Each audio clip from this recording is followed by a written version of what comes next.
향해서 담대하게 삶을 살아가는 하나님 믿음의 사람이 되게 하여 주옵소서. 아멘. 승리의 사람으로 붙들어 주실 줄을 믿사오고 예수님 거룩하신 이름으로 기도하옵나이다. 아멘. 아멘. 할렐루야. 아멘. 출애굽기서 7장부터 12장까지는 이 하나님께서 바로에게 10가지 심판재앙을 내리시는 그러한 내용이 담겨져 있습니다. 출애굽기서 5장 2절 말씀에 보면 바로가 이르되 여호와가 누구이기에 내가 그의 목소리를 듣고 이스라엘을 보내겠느냐? 나는 여호와를 알지 못하니 이스라엘을 보내지 아니하리라. 이렇게 바로가 모세 앞에서 하나님을 업신여기는 그러한 대답을 하게 됩니다. 아주 오만방자한 태도인 것을 우리는 보게 됩니다. 그래서 하나님께서는 이 바로에게 내가 어떤 자인지 누구인지 내 능력이 어떤 것인지 알게 해주겠다는 의지로 출애굽기서 7장부터 12장에 걸쳐서 약 10가지의 재앙으로 바로를 심판하십니다. 당연히 이 싸움의 승자는 전지전능하신 이 우주 만물을 말씀으로 창조하신 우리 아버지 하나님께서 승리를 이루시게 됩니다. 아멘. 하나님께 대항하는 자는 100% 패망할 수밖에 없고 반드시 멸망할 수밖에 없습니다. 빌립보서 2장 10절과 11절을 우리가 보게 되면은 하늘에 있는 자들과 땅에 있는 자들과 땅 아래에 있는 자들로 모든 무릎을 예수의 이름에 꿇게 하시고 모든 입으로 예수 그리스도를 주라 시인하여 하나님 아버지께 영광을 돌리게 하셨느니라 이렇게 말씀을 했습니다. 우리 하나님께서 최종적인 승자이시고 그리고 모든 우주 만물 역사를 하나님의 주권대로 뜻대로 움직이시는 하나님이신 줄을 믿습니다. 아멘. 오늘 특별히 하나님께서 10가지의 재앙을 이뤘습니다. 저를 따라하시면 단번에 10가지 재앙을 순서적으로 알게 됩니다. 따라하겠습니다. 개구리 이파리, 피 개구리 이파리. 다시 한번 할게요. 제가 실수했으니까 피피로 끝나요. 어차피 피 개구리 이파리. 피 개구리 이파리. 자, 묻겠습니다. 뭐라고요? 피 개구리 이파리. 피 개구리 이파리. 4개가 벌써 끝났습니다. 그 다음에 이 가축과 사람에게 전염병과 독종이 등이 이 벌레들이 많으면 곤충이 파리와 이파리가 많으면 가축에는 전염병이 되고 사람은 독종이 생기잖아요. 그래서 이 전염병과 독종이 생기니 우메 어쩔고 한번 하겠습니다. 이 전염병 독종 우메 어쩔고 10개가 벌써 끝났습니다. 왜냐하면 피 개구리 이파리에 가축의 전염병이 들고 사람의 독종이 생기니 그 다음 우메 어쩔고는 우박과 메뚜기와 어둠 그 다음에 짝은 생명이 잘리는 거죠.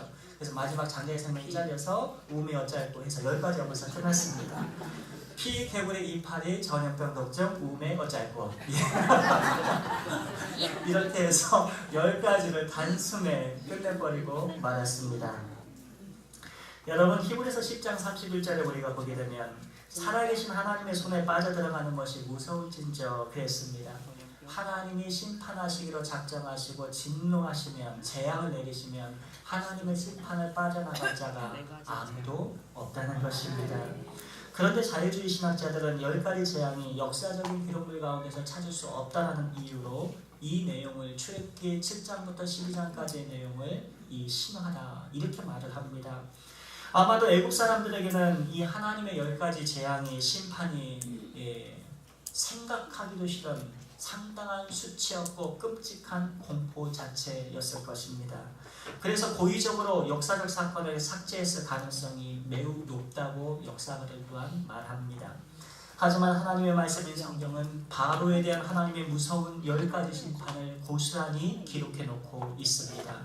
따라서 출애굽 당시에 이 10가지의 재앙은 신화로 추구해서도 아니 되고 역사적인 사건으로 일어났던 하나님의 심판으로 믿어야 될 줄을 믿습니다. 특별히 이 10가지 재앙은 바로에 대한 하나님의 교육적 목적이 담겨져 있습니다. 그래서 이 애굽에 내린 하나님의 10가지의 심판 재앙은 동일한 패턴이 계속해서 반복되고 있습니다. 따라서 오늘은 하나님의 10가지 재앙에 관해 개괄적으로 살펴보도록 하겠습니다. 먼저 바로와의 전쟁입니다. 옛날 고대근동 시대에는 왕들이 전쟁을 치르게 되면 먼저 부하들을 신하들을 먼저 내보내게 됩니다. 마찬가지로 하나님께서도 하나님의 종인 모세와 아론을 바로에게 보내십니다. 그런데 모세는 바로와의 전쟁이, 즉 이 영적 전쟁으로서 이 자신의 능력으로 행할 수 있는 전쟁이 아닌 것을 잘 알고 있었습니다. 그래서 출애굽기 6장 30절 말씀에 모세가 여호와 앞에서 아뢰되 나는 입이 둔한 자이오니 바로가 어찌 나의 말을 들으리까, 이렇게 하나님 앞에 묻습니다.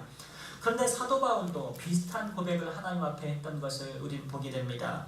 고린도후서 2장 16절 말씀에 보니까 이 사람에게는 사망으로부터 사망에 이르는 냄새요 저 사람에게는 생명으로부터 생명에 이르는 냄새라 누가 이 일을 감당하리요, 이렇게 묻습니다. 무슨 말이냐 하면 영적인 전쟁은요 사람의 힘 가지고 능력 가지고 하는 것이 아닙니다. 하나님이 주신 신노라, 하나님의 성령으로 주의 영으로 감당하는 전쟁인 줄 믿으시기를 바라겠습니다.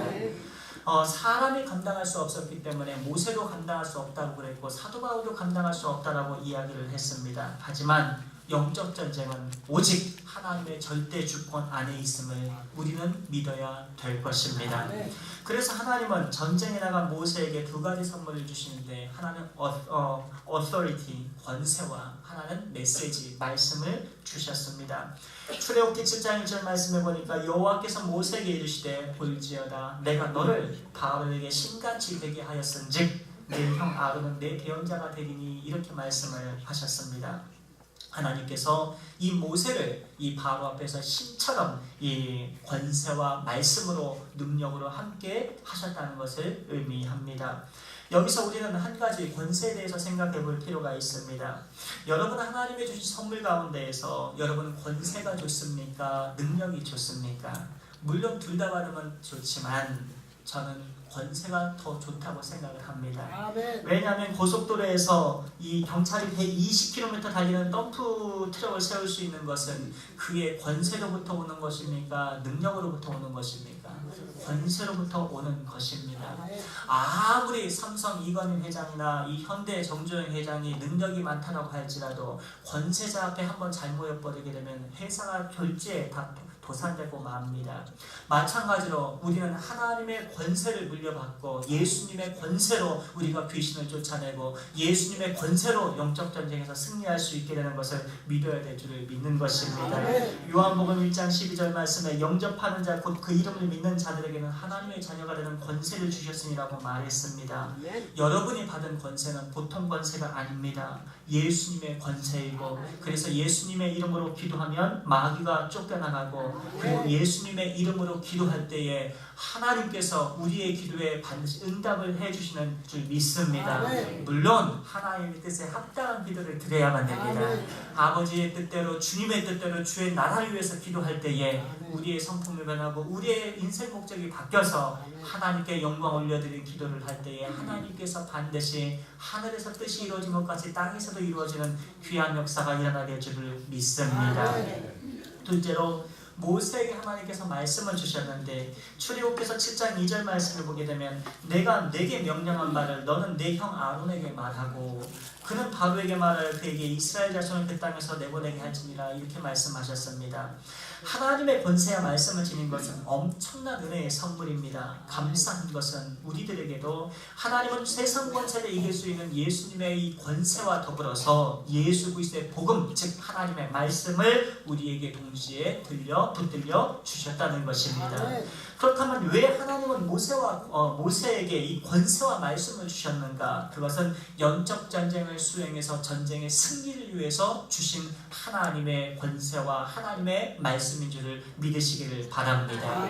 예수님께서 사단과 싸우실 때에 물론 능력으로 쫓아내셨지만 하나님의 말씀으로 마귀의 3번의 시험을 하나님 말씀으로 물리치셨습니다. 우리가 이 세상에서 죄짓지 않고 살아갈 수 있는 것은 하나님의 말씀을 믿고 그 말씀에게 우리가 통치받을 때에 그 하나님의 말씀대로 살아갈 때 우리가 세상을 이겨나갈 수 있게 되는 것입니다.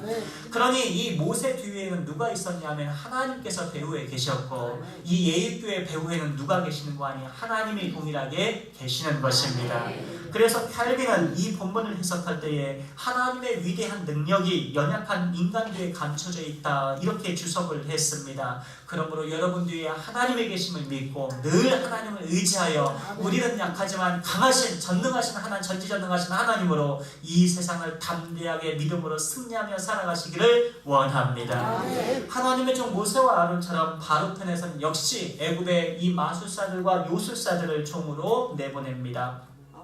이런 요술사들은 바로가 보낸 사신으로서 출애굽기에는 그들의 이름이 나타나 있지 않지만은 디모데후서 3장 8절 말씀에는 정확하게 두 사람의 이름이 나타나 있습니다. 얀나와 얀브레가 모세를 대적한 것 같이 그들도 진리를 대적하니 이 사람들은 그 마음이 부패한 자요 믿음에 관하여는 버림받은 자들이라 이렇게 말씀합니다. 그런데 이 애굽의 요술사들은 마귀의 능력으로 모세처럼 기적을 행합니다. 모세가 지팡이를 툭 던져서 뱀으로 만드니까 그들도 똑같이 모세를 따라서 지팡이를 던져 뱀으로 만들고, 모세가 나의 강물을 떠서 피로 만드니까 그들도 역시 물을 떠가지고 피로 만들었습니다. 개구리를 무트로 올라오게 하니까 그들도 역시 똑같이 따라했습니다. 그러나 마술사들은, 요술사들은 여기까지가 한계였습니다. 더 이상 그들은 사람을 속일 수가 없었고 더 이상 그들은 하나님의 능력과 권세를 따라할 수가 없었습니다. 왜냐하면 요술은 능력으로 나타나기도 하지만 대부분 상당 부분 인간의 눈속임을 하는 것입니다. 그래서 세 번째 재앙인 이 땅에 티크를 쳐서 이로 변하게 하는 이 기적부터는 피, 개구리, 이 파리 할 때 이 세 번째 그냥 티크를 만들어서 이로 만들 때는 그들은 따라할 수가 없었습니다. 그들 능력 밖의 일이 발생된 것입니다. 흥미로운 것은 나중에 이 요술사들이 이 바로에게 이것은 우리 능력 밖의 일이고 이것은 여호와 하나님의 행하신 일이다 이렇게 솔직하게 말을 해줍니다. 출애굽기서 8장 19절 말씀해 보니까 요술사가 바로에게 말하되 이는 하나님의 권능이니이다 하였으나 바로의 마음이 완악하게 되어 그들의 말을 듣지 아니하였으니 여호와의 말씀과 같더라 이렇게 말씀합니다. 보십시오. 요술사들은 모세의 기적이 하나님의 역사인 것을 깨닫게 되었습니다. 그래서 모세에게 그대로 전달했습니다. 더 이상 자신들은 모세가 행한 기적을 따라할 수 없다라고 생각했던 것입니다. 그런데도 이 바로 왕은 이 사실을 인정하기가 싫었습니다. 자존심이 상했고 하나님이라는 신을, 여호와를 인정하기가 싫었습니다. 결국 바로의 종들인 요술사들이 어떻게 되었는가? 여섯 번째 독종의 재앙에서 애굽인들과 똑같이 하나님의 심판을 받게 됩니다. 출애굽기서 9장 11절 말씀에 요술사들도 악성 종기로 말미암아 모세 앞에 서지 못하니 악성 종기가 요술사들로부터 애굽 모든 사람에게 생겼습니다. 이렇게 말씀을 했습니다. 우리가 또 한 가지 생각해 볼 것은 이 모세의 지팡이입니다. 모세가 바로를 상대하려고 가지고 온 이 지팡이는 상당히 중요한 상징적 의미가 담겨져 있습니다. 애굽인들에게 지팡이는 홀, 유대인에게도 지팡이는 이 유다 지파가 가졌던 홀, 왕권을 의미하는 것입니다.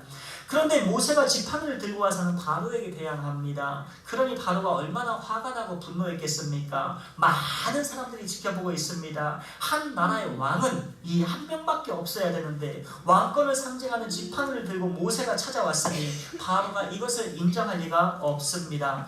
게다가 모세가 지팡이를 가지고 하나님의 말씀을 전할 때마다 하나님의 재앙이 그대로 실현되고 말았습니다. 그리고 바로를 비롯한 모든 애굽 사람들을 조롱이라도 하듯이 바로요, 당신이 왕이십니까? 아닙니다. 하나님이 진정한 왕이십니다. 애굽 사람들이 이 사람들이 택한 백성입니까? 아닙니다. 하나님이 구원하시는 백성만이 참된 택함받은 백성입니다. 이렇게 말씀을 전하니 어떻게 이 바로가 이 모세 말을 순종할 수 있었겠습니까? 그러므로 모세의 지팡이는 바로를 조롱하고 하나님만이 진정한 왕이심을 보여주는 상징물임을 우리는 알아야 될 것입니다.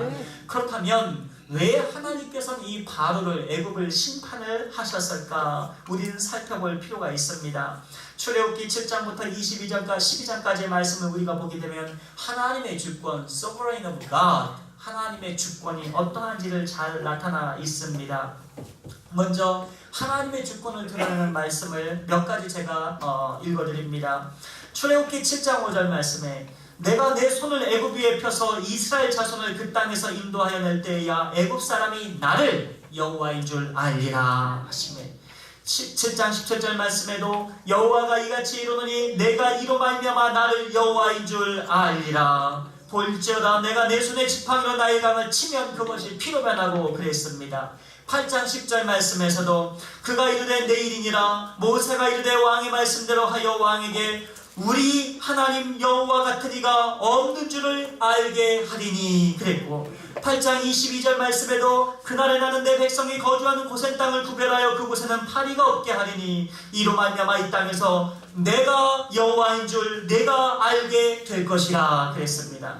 출애굽기 9장 14절 말씀에도 내가 이번에는 모든 재앙을 너와 내 신하와 내 백성에게 내려 온 천하에 나와 같은 자가 없음을 내가 알게 하리라 이랬습니다. 결국 하나님께서 심판하신 진정한 목적은 뭐냐면 하나님이 누구이신가, 하나님이 누구이신가, Who is real God, 하나님의 진짜 하나님이 누구인가를 교육시키기 위해서였던 것입니다. 여러분, 우리가 신앙생활을 잘하려면요, 하나님을 아는 지식이 나누나도 커져야 됩니다. 아멘. 하나님이 나를 얼마나 사랑하시고, 아멘. 그리고 하나님이 얼마나 높으신 분이시고, 아멘. 하나님이 어떤 분이신 줄 알아감에 따라서 우리의 인격이 성숙하고 아멘. 신앙의 크기가 커져가게 되는 것입니다. 아멘. 그런데 하나님을 알아가는 방법에는 두 가지가 있어요. 첫 번째 방법에는 오늘 바울처럼 하나님의 진노를 경험하면서 하나님을 알아가는 자입니다. 아멘. 끝까지 회개하지 않는 자들은 하나님께서 심판으로 재앙을 내리십니다. 그러면 이 악인들이 하나님은 무서운 분이시구나라는 것을 깨닫게 됩니다. 이보다 더 큰 심판은 그냥 하나님께서 간섭하지도 않으시는 것입니다.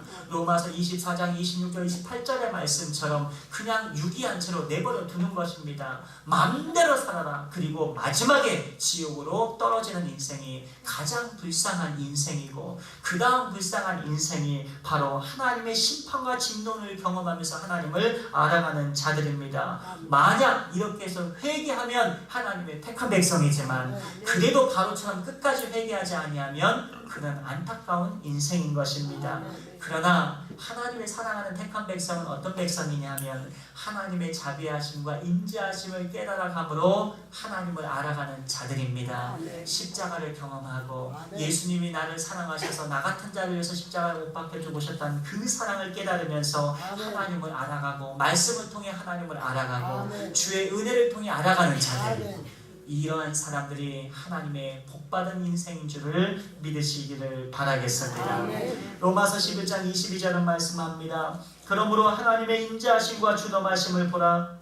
넘어지는 자들에게는 준엄하심이 있으니 너희가 만일 하나님의 인자하심에 머물렀으면 그 인자가 너희에게 있으리라. 그렇지 않으면 너도 찍히는 바 되리라 말씀하셨습니다. 무슨 말인가 하니 멸망하는 자들은 하나님의 준엄하신 심판을 보고 멸망하게 될 것이고, 구원받는 자들은 하나님의 인자하심, 하나님의 사랑을 받으면서 구원을 받게 될 것이다. 이 말씀을 한 것입니다.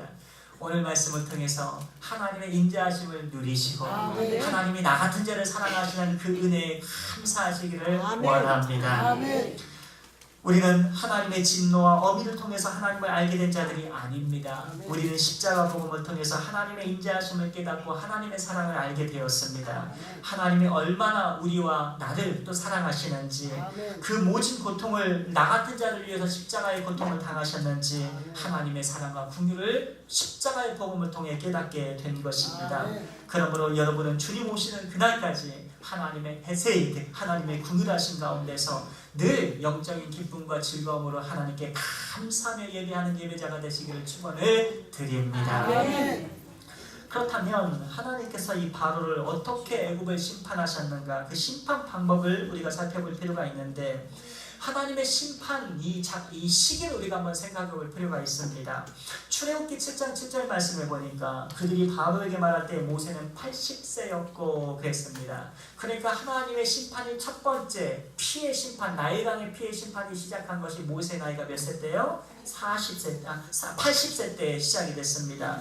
그런데 신명기 29장 5절 말씀에 보면 주께서 40년 동안 너희를 광야에서 인도하게 하셨거니와 그랬어요. 그러니까 몇 년을 광야에 있었다고요? 40년이에요. 그러면 신명기 34장 7절 말씀에 이렇게 기록해요. 모세가 죽을 때 나이 120세였으나 그랬어요. 그렇으니까 이 광야에서 이 80세 나이 때 광야에서 40년을 지냈고 120세에 죽었으니까 모세 심판의 시기는 결론이 어떻게 됩니까? 광야에 나간 시기하고 심판받은 시기하고 동일한 해이다. 무슨 얘기입니까? 이 하나님의 10가지 심판은 1년 이상 끌지 않은 아주 몇 달 사이에 급박하게 10개의 심판이 계속해서 이 동시다발적으로 일어났던 속전속결로 즉각적으로 심판이 일어났던 그러한 심판의 시기였다는 것을 우리는 보게 됩니다. 한숨 쉴 겨를이 없었다는 거죠. 연속해서 재앙이 10가지가 계속해서 찾아온 것입니다. 이러니 숨을 쉴 수가 없는 것입니다. 숨을 좀 쉴만 하면 바로 하나님의 심판이 찾아오고, 이렇게 함으로 인하여서 바로의 그 강팍했던 마음이 와르르 무너지게 된 것인데, 여러분 출애굽기 8장 22절 말씀에 보면 이런 말씀이 있습니다. 그날에 나는 내 백성이 거주하는 고센 땅을 구별하여 그곳에는 파리가 없게 하리니. 놀라운 사실은 애굽 땅 전역에 하나님의 심판이 벌어질 때에 하나님의 백성이 거주했던 고센 땅에는 하나님의 심판이 있다 없다? 없는 것으로 하나님께서 지켜주셨습니다. 사랑하는 성도 여러분, 이 세상이 아무리 여러분 험악해져도요, 여러분의 가정, 여러분의 자녀, 여러분의 모든 삶의 터전 하나님께서 지켜주시는 줄 믿으시길 바랍니다. 하나님이 지키십니다. 하나님이 은혜 베풀어 주십니다. 한두 번만이 아니에요. 9장 7절 말씀에도 보니까 바로가 사람을 보내어 본즉 이스라엘의 가축은 하나도 죽지 아니하였더라, 이렇게 말씀을 했고요. 그리고 출애굽기 10장 23절 말씀에도 온 이스라엘 자손들이 거주하는 곳에는 빛이 있었더라. 애굽 땅에는 흑암이 깜깜하게 묻혀 있었어도 하나님의 백성들의 땅에는 하나님께서 광명으로 하나님께서 책임져 주셨다고 말씀하고 있는 것입니다. 따라서 하나님은 기적을 베푸시는 하나님이십니다. 그렇다면 여기서 우리는 질문을 해야 합니다. 하나님은 기적과 이적을 정말로 즐겨하시는 분이실까? 신학적인 질문을 해야 되는 것이죠. 하나님은 시도 때도 없이 기적을 일으키시는 그런 하나님이신가? 우린 생각해 봐야 됩니다. 미국의 플러신 학교에서 현재는 지금 소천했지만은 이 선교학 교수로 있었던 이 피터 와그너 박사가 있습니다. 신사도운동, New Apostle Reformation Movement, 신사도 운동을 일으킨, 전 세계적으로 일으킨 그러한 피터 와그너가 있습니다. 그러면서 이 초대교회 당시에 신사도가 다 사라졌는데, 이 목사의 직이 지금의 교회 제도가 됐는데 이 리서전트 됐다는 거죠. 다시 재생했다는 겁니다, 사도들이. 그래서 자기가 최고 높은 그러한 사도이고, 베드로처럼, 그리고 자기 밑에 이 IAC라고 하는 International Apostle Coalition, 바로 국제사도 연맹들이 500명을 자기가 임명을 했습니다. 그러면서 자기가 하는 말이, 예수님은 겨우 12명의 제자밖에 만들지 못했지만 나는 500명이나 되는 사도를 세웠다, 이렇게 뻐기는 그런 이상한 사람이 한 명이 있습니다. 그가 뭐라고 말을 했는 거 아니에요? 하나님의 교회는 매일같이 표적과 기적이 일어나야 된다, 이렇게 주장을 했습니다. 기적은 특별한 사건이 아니라 매일 일상적으로 나타난 그러한 사건이어야 된다, 이렇게 주장을 합니다. 하지만 출애굽기를 보여주는 이 10가지 하나님의 심판 재앙을 우리가 보게 되면 일상적으로 발생하는 기적과는 매칭이 되지 않습니다. 왜냐하면 출애굽기에 나타난 기적은 특별한 하나님의 구원 목적과 하나님의 교육적 차원의 기적이 함유되어 있기 때문입니다. 기적은요, 하나님께서 하나님의 방법대로 하나님의 뜻이 있어서 이루시는 기적입니다. 그래서 사도 바울은요, 사단의 가시가 있었어도요, 간절하게 3번, 이 간절한 기도는요, 어쩌면 생명을 다 바치면서 했던 기도일 수도 있습니다. 그런데도 불구하고 다른 사람에게는 표적과 기적이 이렇게 나타났는데 정작 자신의 가시 하나 뽑아내지 못하는 분이 바로 사도 바울입니다. 왜냐하면요, 하나님께서 딱 한마디로 정리해버리세요. My grace is sufficient for you. 내 은혜가 내게 족하다, 바울아. 너는 그냥 그거 달고 살아야 돼. 그것은 평생 동안 내가 고쳐줄 수 없어. 하나님께 그렇게 말씀하십니다. 죽을 때까지 자기네 병 하나 못 고치고 하나님의 일을 했던 분이 사도 바울입니다. 왜요? 하나님의 뜻이 그러했기 때문에 그런 거예요. 만약에 하나님께서 말씀 한마디면 천지를 창조하신 하나님께서 왜 못 고치셨겠습니까? 당장에 고쳐주셨죠. 그런데 하나님께서 보시니까 뜻이 있는 거예요. 왜 캘빈이 8가지나 되는 질병을 안고 죽을 때까지 그 병을 끙끙 앓아대면서 하나님의 말씀을 기록하면서 하나님 말씀을 설교를 했겠습니까? 전부 다 하나님의 주권이고 하나님의 뜻이고 하나님의 계획인 것입니다. 할렐루야. 여러분, 그러므로 이것은 우리에게 아주 중요한 진리를 하나 전해줍니다. 우리가 신앙생활하면서 하나님의 기적을 바라면서 신앙생활을 할 것인가, 아니면 하나님의 뜻대로 순종하면서 하나님의 하나님의 신앙생활을 할 것인가? 이 땅 위에 하나님의 뜻이 펼쳐지게 되고 하나님의 영광을 드러내기 위해서 우리가 신앙생활을 할 것인가? 아니면 내가 기도만 하면 특별한 스페셜 띵들이 일어나는 이러한 표적을 사모하면서 우리가 신앙생활을 해야 될 것인가? 우리는 기적을 바라기보다 예수님을 받아야 돼요. 하나님의 구원을 받아야 되는 것입니다. 할렐루야. 예수님을 바라다 보니까 하나님의 뜻 가운데서 기적이 나타날 수 있습니다. 지금도 하나님께서 말씀하시는 기적이 나타납니다. 할렐루야. 그러나 우리의 신앙의 목적이 기적이 아니고요, 우리의 신앙의 목적은 예수님이신 것입니다. 예수님 전하다 보니까 기적이 나타났고요, 예수님 전하다 보니까 영적 전쟁하게 되는 것이고요, 하나님의 주권이 드러나다 보니까 하나님의 권세로, 하나님의 뜻대로, 하나님의 방법에, 하나님의 시기에 하나님이 정확하게 뜻을 드러내서 기적이 일어나는 것입니다.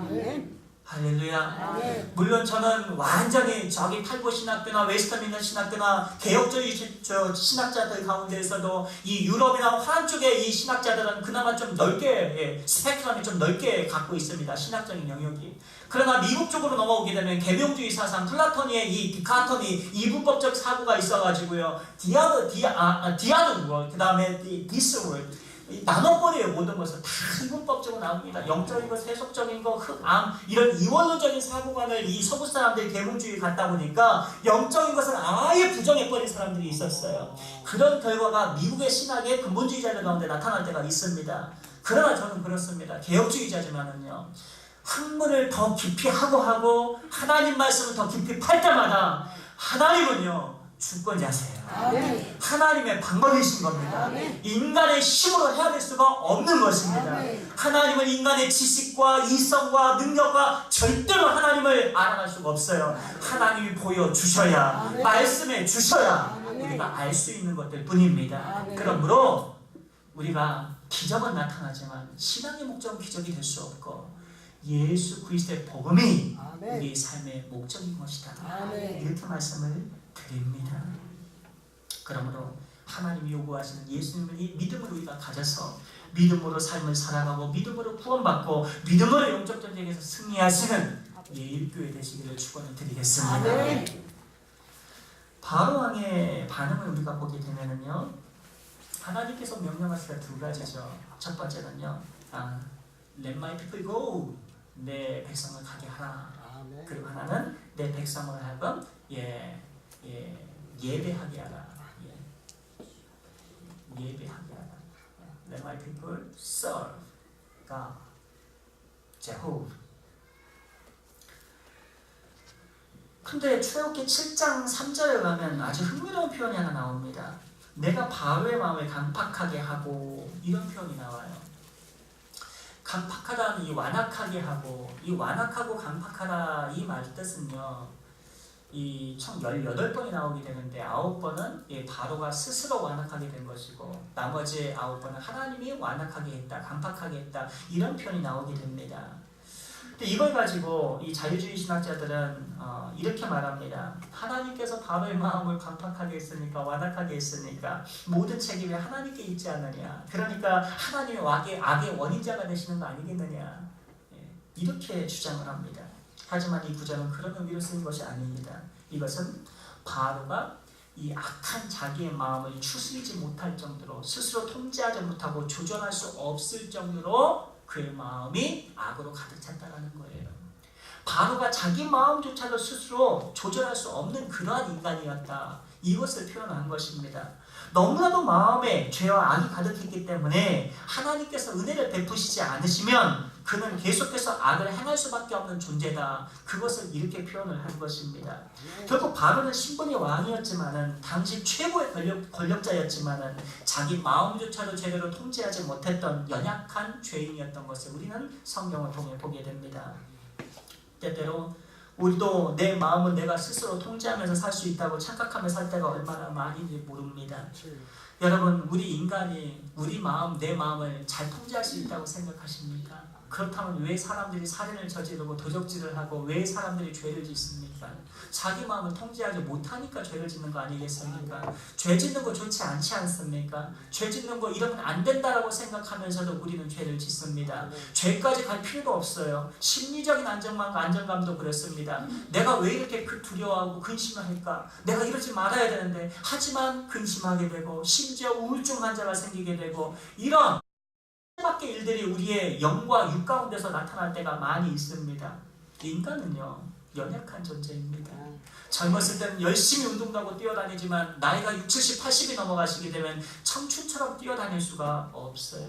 영적인 나이도 마찬가지입니다. 영적으로도 하나님의 은혜로 순수한 영으로 주의 영으로 가득 생명력에 가득 차 있지 않냐면 어둠의 영이 그 영을 지배해버리게 되면요 죽는 것보다 더 고통스러운 하루하루 삶을 살아가는 자들이 있는 것입니다. 그러므로 우리는 무엇이 필요하냐? 하나님의 은혜가 필요합니다. 사람이 마음먹은 대로 다 되었다면 인간에게 하나님이 필요치 않았을 것입니다. 이것은 역설적으로 인간이 하나님의 은혜가 필요한 존재임을 증명하고 있습니다. 그러니까 인간의 마음을 진정으로 다스릴 자는 누구냐면 하나님이십니다. 하나님의 우리의 마음을 부드럽게 해주셔야 하나님의 우리에게 은혜를 베풀어 주셔야 우리는 은혜 가운데 하나님을 섬길 수 있게 되는 것입니다. 잠언서 21장 1절 말씀에 왕의 마음이 여호와의 손에 있음이 마치 봇물과 같아서 그가 임의로 인도하시느니라 그랬습니다. 이것은 사람의 마음에 하나님의 은혜가 없으면 절대로 복음을 반응할 수 없다는 것을 설명해 줍니다. 쉽게 말해서 인간은 하나님께서 마음에 은혜를 부어주셔야만 구원을 받게 되는 것입니다. 그렇다고 해서 바로가 자기의 마음을 통제하지 못한 것이 그에게 책임 면제가 되는 것은 아닙니다. 왜냐하면 하나님은 바로에게 악을 주입하신 적이 없기 때문에 그렇습니다. 바로의 마음은 이미 악으로 충만했고 그러므로 그 악에 대한 책임은 바로 스스로 책임져야만 했던 것입니다. 또 한 가지 바로와 모세의 전쟁을 통해서 우리가 생각해 볼 점이 있습니다. 바로는 하나님의 심판이 계속되니까 모세에게 계속해서 타협안을 제시합니다. 사단마귀는요 우리의 마음속에 처음부터 자리 잡고 뱀처럼 또아리를 잡고 들어오질 못합니다. 제일 먼저는 뱀이 하와에게 질문을 던졌던 것처럼 한 발만 집어넣자라고 그렇게 이야기를 합니다. 우리가 우스갯소리로 그런 얘기하지 않습니까? 냉장고에 토끼를 집어넣는 법 하나 해가지고 먼저 문을 연다. 그리고 코끼리 발을 하나 집어넣는다. 그리고 두 번째 발을 집어넣고 네 개를 집어넣고 엉덩이를 밀어넣는다. 그리고 문을 닫는다. 마찬가지로 이 사단은요 우리 인간 안에 들어올 때에 하나씩 타협안을 제시를 하게 됩니다. 잘 나타나 있어요. 출애굽기 8장 25절 말씀에 바로가 이렇게 타협안을 제시합니다. 바로가 모세와 아론을 불러 이르되 너희는 가서 이 땅에서 너희 하나님께 제사를 드리라. 이제 보내주기 싫으니까 이 땅에서 제사하라고 하는 거죠. 예배 드리라. 그러나 모세가 또 타협을 거절하니까 8장 28절 말씀에 이렇게 기록합니다. 바로가 이르되 내가 너희를 보내리니 너희가 너희의 하나님 여호와께 광야에서 제사를 드릴 것이나 너무 멀리는 가지는 말라. 이제는 이 땅에서 드리라고 한 다음에 이제는 너무 멀리 가지 말라. 이렇게 또 타협을 합니다. 그것도 안 된다고 하니까 10장 11절 말씀에 이렇게 말합니다. 그렇게 하지 말고 너희 장정만 가서 여호와를 섬기라. 이렇게 말합니다. 이제는 어린아이와 가축들은 다 제사 남겨놓고 이 남자들만 가서 제사 드려라. 이렇게 하는 거죠. 그것도 안 된다고 하니까 마지막 10장 24절에 뭐라고 바로가 말을 한 거 아니? 바로가 모세를 불러서 이르되 너희는 가서 여호와를 섬기되 너희의 양과 소는 머물러 두고 너희 어린 것들은 너희와 함께 갈지니라 이랬어요. 아까는 어린이 놔두고 어른만 가라고 했는데 안 된다고 하니까 그럼 어린이 데리고 가되 그럼 제사는 다 놓고 내려가라 이렇게 말했던 거죠. 다 가면 굶어 죽지 않겠습니까? 그러나 이 모세와는 단 한 번도 이 바로 왕의 타협을 이 세상의 타협을 받아들이지를 않습니다. 사랑하는 성도 여러분, 세상과 타협하지 마십시오. 하나를 타협하면 두 개를 내줘야 되고요. 두 개를 내주면 세 개를 내줘야 되고요. 결국엔 다 내줘야 됩니다. 그러나 본질적으로 원리적으로 하나를 타협하게 되면 하나님 앞에서는 다 내준 것과 다름이 없습니다. 하나님은 우리에게 온전한 순종을 요구하십니다. 온전한 헌신을 요구하시고 온전한 믿음을 요구하십니다. 출애굽기서 12장 31절과 32절 말씀에 바로는 마지막으로 모든 애굽 백성의 자신의 장자와 모든 장자가 죽는 재앙을 경험하고 나서야 하나님 앞에 굴복합니다. 그리고 이렇게 말합니다. 밤에 바로가 모세와 아론을 불러 이르되 너희와 이스라엘 자손은 일어나 내 백성 가운데서 떠나 너희 말대로 가서 여호와를 섬기며 너희가 말한 대로 너희 양과 너희 소도 몰아가고 나를 위하여 축복하라 하며 완전히 하나님 앞에 surrender, 굴복해버리고 만 거죠. 여러분, 모든 세상 권세와 능력자들 마지막 하나님 앞에 예수의 이름 앞에 모두 무릎을 꿇게 되어 있습니다. 하늘에 있는 자나 땅에 있는 자나 땅 아래에 있는 모든 자들이 다 예수 그리스도의 권세 앞에 진정한 왕 앞에 무릎 꿇고 항복할 수밖에 없는 것입니다. 말씀을 마칩니다. 이 세상의 인류 역사는 뱀의 후손과 여자의 후손의 대대적인 그런 후손들의 싸움이 벌어지고 있습니다.